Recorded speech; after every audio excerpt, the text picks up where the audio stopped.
ketika Arung Palaka bersembunyi di Tanete. Tidak tahan melihat rakyatnya yang ditahan dan dipenjara paksakan di goa, membuat Arung Palaka bertekad untuk membebaskan orang-orang Bone dan Sopeng untuk lepas dari kekuasaan goa. Langkah pertama yang dilakukannya yaitu membebaskan seluruh orang-orang Bone dan Sopeng yang ditahan. Perbuatannya ini membuat kerajaan goa sangat marah dan memburu Arung Palaka. Bersama dengan 7 orang pengawalnya, Arung Palaka melarikan diri ke Tanete.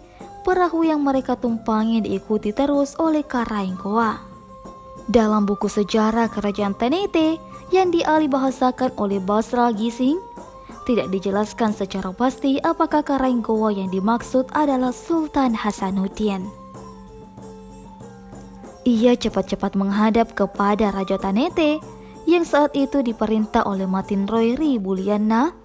Arung Palaka kemudian menceritakan perbuatannya sehingga Karaenggoa marah dan ingin membunuhnya.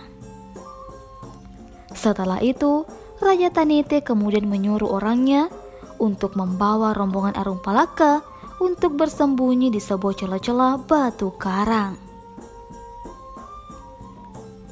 Belum lama setelah Arung Palaka dibawa bersembunyi, datang pula rombongan Karaenggoa ke Pancana Tanete. Karaenggoa kemudian bertanya kepada Raja Tanete perihal keberadaan Arung Palaka.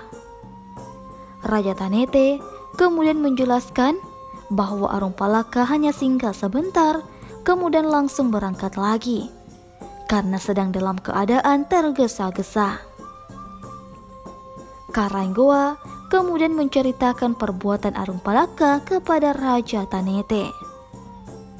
Karaenggoa kemudian menginap di Lisu, sementara Arung Palaka terus dicari keberadaannya. Banyak pasukan goa yang dikerahkan untuk mencarinya, namun tidak kunjung ditemukan karena Arung Palaka disembunyikan di Marwala. Kemudian salah seorang yang bergelapa bicara, Topasere, melaporkan kepada Raja Tanete bahwa kemungkinan Arung Palaka bersembunyi di Marwala. Raja Tanete kemudian melaporkannya kepada Karaenggoa. Selanjutnya, Karaenggoa memerintahkan untuk menjaga tempat itu dan baru akan dikepung esok harinya karena telah larut malam. Cornelis Jensen Spilman sudut kiri atas dan Arung Palaka sudut kanan atas pada lukisan Perang Makassar 1966 sampai 1667. Pada saat tengah malam sebelum digempur keesokan harinya, tiba-tiba terjadi badai, angin kencang dan hujan turun dengan derasnya. Akhirnya Arung Palaka bisa keluar dan melarikan diri dari pengepungan itu tanpa disadari oleh pasukan yang mengepungnya. Hanya telapak kakinya saja yang didapati oleh pasukan pengepung. Salah seorang anggota kerajaan Tanete, Arung Boto, yang juga ikut mengepung, merasa sangat bersalah karena telah membiarkan Arung Palaka meloloskan diri.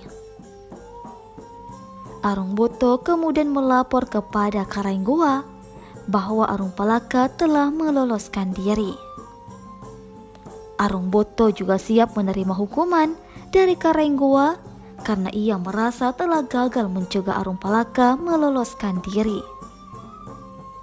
Namun Karaenggoa mengampuninya. Basra Gising, Sejarah Kerajaan Tanete. Sementara itu, Arung Palaka yang berhasil lolos dari pengepungan dikemanakannya untuk segera diumpengang, sementara dia dan ke-6 orang lainnya akan memperlambat pengejaran pasukan goa. Ke-7 orang itu, termasuk ayah angkat Arung Palaka, Patarana, sepakat mengorbankan hidup Arung Palaka, cukup punya waktu mencapai tempat yang aman di Umpungang. Pengorbanan semacam itu merupakan bentuk tertinggi dari pesek terhadap seorang kawan atau kerabat. Dalam sebuah penghormatan perpisahan untuk menunjukkan kesetiaan mereka kepada Arung Palaka, salah seorang melakukan upacara aru atau mengaru atau sumpah kesetiaan. Setelah berkelit dengan pengejarannya hingga ke Umpungang, Arung Palaka melanjutkan perjalanannya dan mendatangi Datuk Sopeng Laten Ribali untuk mengabari keputusannya meninggalkan Sulawesi.